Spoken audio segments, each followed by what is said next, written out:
Halo, selamat pagi anak-anak ibu. Ibu harap kalian semua dalam pada baik-baik aja ya. Ayo, pada bangun. Kita mau belajar loh, jangan pada tiduran. Oke, sebelum kita mulai belajar kita, mari kita bersatu di dalam doa. Ibu yang pimpin ya. Terima kasih Tuhan Yesus, sebentar lagi kami ingin belajar. Kau memberkati pelajaran kami Tuhan, meskipun kami tidak saling tatap muka, tapi kami percaya Tuhan selalu melihat kami, melihat apa yang kami kerjakan, dan semoga Tuhan kami dapat mengerjakan tugas kami dengan baik. Terima kasih Tuhan Yesus, amin. Oke, hari ini kita akan belajar tentang respon Yunus terhadap panggilan Tuhan. Udah pernah dengar cerita ini belum? Kayaknya udah ya. Oke, kita akan belajar hal ini. Nah, tujuan pembelajaran kita apa sih? Nah, ada 3 anak-anak. Nah, yang pertama, untuk memahami makna dari memberi respon. Nah, yang kedua, mengetahui bagaimana seharusnya itu kita berespon terhadap sebuah panggilan. Yang ketiga, kita akan belajar dari kisah Yunus bagaimana dia meresponi panggilan Tuhan.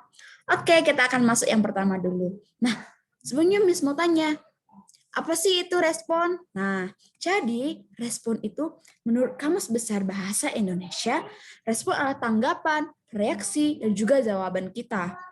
Jadi, respon itu adalah sikap atau perilaku seseorang dalam proses komunikasi ketika menerima suatu pesan yang ditujukan kepadanya. Respon juga berarti umpan balik. Dalam bahasa Inggris dibilang feedback, oke? Yang memiliki peranan atau pengaruh yang besar dalam menentukan baik atau tidaknya komunikasi. Jadi, anak-anak, respon ini sangat penting loh untuk kita bisa berkomunikasi sama orang lain. Nah, contohnya ketika kita dipanggil sama orang. Jadi kita menjawab. Kalau kita menjawab berarti kita akan berkomunikasi dengan baik sama orang itu. Tapi kalau kita menjawab berarti nggak ada komunikasi dong.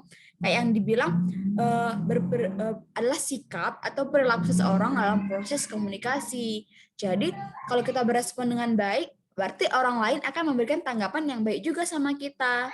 Kalau kita berespon tidak baik, jadi orang juga kayak nggak suka sama kita.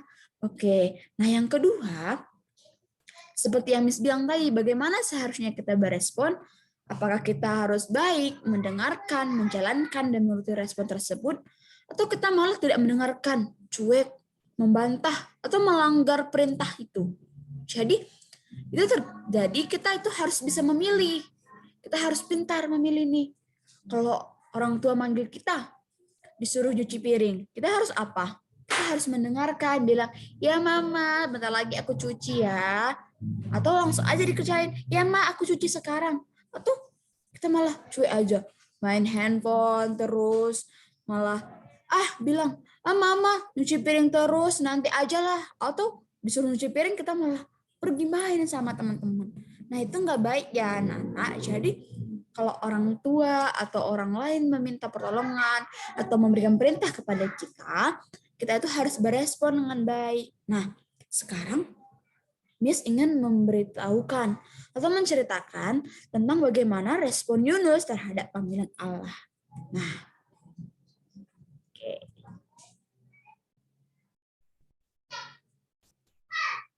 Nah, Yunus itu adalah seorang nabi Allah.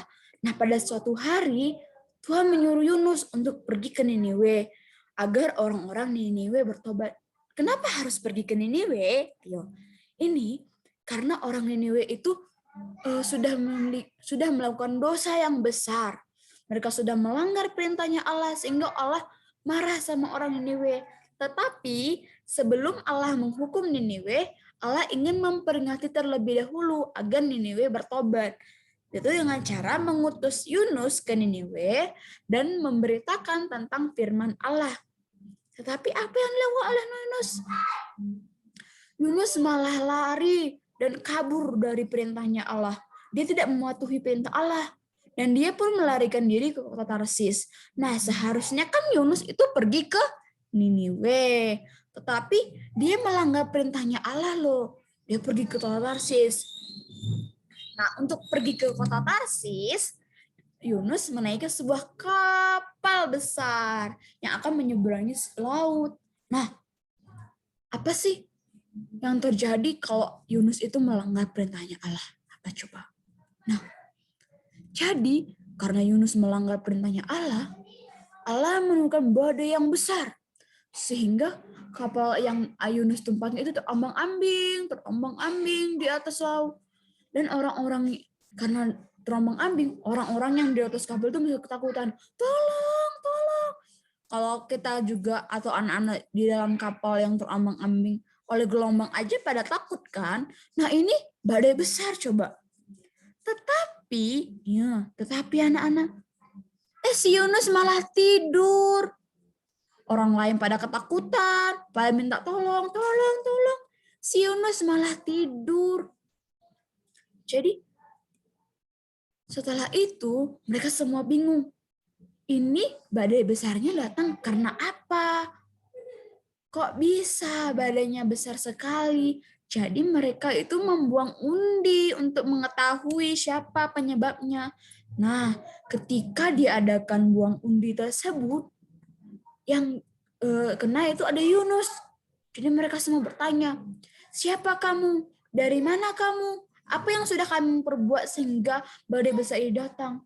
Dan Yunus bilang, dia adalah orang yang taat sama Tuhan. Tapi karena dia melanggar perintah Tuhan, Tuhan mendatangkan badai tersebut. Jadi baru orang itu pada bilang, karena kamu sudah melanggar perintah Tuhan, karena kamu punya datangnya badai ini, jadi mereka semua membuang Yunus ke dalam laut. Masuk dalam laut. Nah, ketika Yunus sudah dilempar ke dalam laut, badai tersebut berhenti deh. Berhenti. Oke, ceritanya sampai di sini. Nah, dari cerita yang udah Miss katakan tadi, diajarkan sama kita untuk menaati perintah ya. Jangan kayak Yunus. Yunus itu melanggar perintahnya Allah. Jadi Yunus apa? Yunus itu dibuang ke laut. Yunus diberi hukuman sama Allah. Oke, sekarang Miss ada latihan bergambar. Ini coba tebak sendiri-sendiri. Dari kedua gambar ini, nah yang mana yang baik, mana yang enggak? Ayo coba. Nah, ini teman-teman, anak-anak, ini adalah perbuatan yang tidak baik, yaitu respon yang tidak baik ya. Ini mamanya suruh makan, dia malah marah, nggak mau makan mama. Itu nggak baik responnya ya. Nah yang kedua, ini responnya yang baik, yaitu mamanya suruh dia belajar, itu baik ya. Nah, selanjutnya pergi ke gereja. Itu baik teman-teman. Jadi kalau kita pergi ibadah sama teman-teman, itu baik ya.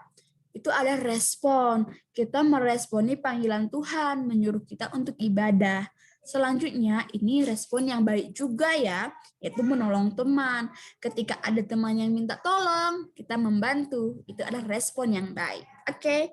Ibu harap kalian semua bisa melaksanakan respon yang baik dalam kehidupan sehari-hari.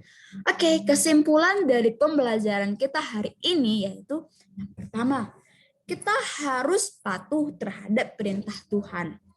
Yang kedua, kita harus menuruti perintah orang tua ataupun orang lain yang lebih tua dari kita. Kalau yang lebih mudah gimana, Miss? Bisa juga kayak orang adik kita minta tolong, kita bantu. Itu adalah respon yang baik. Nah contoh yang ketiga, kita harus suka membantu orang lain. Nah, yang keempat, melakukan perintah Allah akan mendapat berkat. Sebaliknya, jika melanggar atau mengingkari perintah Allah, kita akan mendapatkan malapetaka loh. Sama kayak Yunus, dia tidak menaati perintah Allah, dia dapat hukuman kan dari Allah. Nah, yang kelima, berespon dengan baik terhadap sebuah panggilan. Harus berbuat baik, harus berespon dengan baik. Nah, Miss kasih tugas, yaitu menuliskan contoh ketika kalian menaati perintah orang tua dan ketika tidak menaati perintah orang tua. Kemudian membuat perbandingan antara keduanya. Maksudnya itu diurutin, yang ini menuruti, di sini yang tidak menuruti. Setelah itu membuat dampak yang kita dapatkan. Contohnya nih, ketika orang tua nggak nyuruh kita untuk menyuci piring, kita menuruti. Jadi orang tua itu tidak marah. Orang tua juga bisa memberikan pujian. Atau kalau kita rajin melaksanakan tugas kita, orang tua kasih jajan lebih. Nah, contohnya, kalau kita tidak menaati, orang tua akan marah-marah sama kita. Dan uang jajan bisa dikurangi. Siapa coba yang mau uang jajannya dikurangi? Jadi Miss harap kalian bisa mengerjakan tugas ini dengan baik dan dikirimkan sama Miss itu melalui email ya. Nanti suruh dibantu sama orang tua. Oke, sekian pembelajaran kita hari ini. Untuk menutup pelajaran kita, mari kita bersatu dalam doa. Terima kasih Tuhan Yesus, kami sudah belajar. Kiranya apa yang kami pelajari bisa bermanfaat. Terima kasih Tuhan Yesus. Amin.